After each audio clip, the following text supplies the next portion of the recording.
আমার ছাদের ছোট্ট গাছগুলো অনেক বড় হয়ে পুরো ছাদটা জুড়ে আছে। যেমন আমার ঘরের ছোট্ট সদস্যগুলো বড় হয়ে গিয়েছে। এখন আমার ঘরে ওয়া ওয়া করে চিৎকার করার কেউ নেই। আমার ঘরের দরজায় আর লাঠি লাগাতে হয় না। এখন কেউ খাট থেকে পড়ে যাওয়ার ভয় নেই। কেউ টুকটুক করে হেঁটে গেটের বাইরে চলে যাবে, সেই ভয় আর লাগে না। এখন ওরা বড় হয়ে গিয়েছে। আমার প্রত্যেকটা খাটে আর ওয়াল ক্লথ বিছাতে হয় না।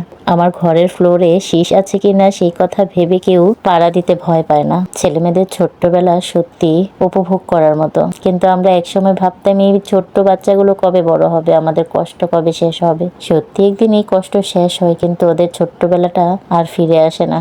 ঘরে খিলখিলিয়ে হাসার মতো মানুষগুলো বড় হয়ে যায়। আমরাও 5 বোন 1 ভাই ছিলাম আমার আম্মুর ঘরে। হইচই, চিৎকার, চেঁচামেচি, ঝগড়াঝাটিতে সারাক্ষণ মেতে থাকতো আমাদের ঘর। এখন 5 বোন 1 ভাই। আমরা 5 বোন 1 ভাই সবাই এক এক জায়গায় ছড়িয়ে ছিটিয়ে আছি। কারোর সাথে কারো দেখা নাই, সাক্ষাৎ নাই। কতদিন পর পর দেখা হয়। একজনের সময় হলে আরেকজনের সময় থাকে না। আমাদের ছোট্টবেলাগুলো এভাবেই হারিয়ে গিয়েছে।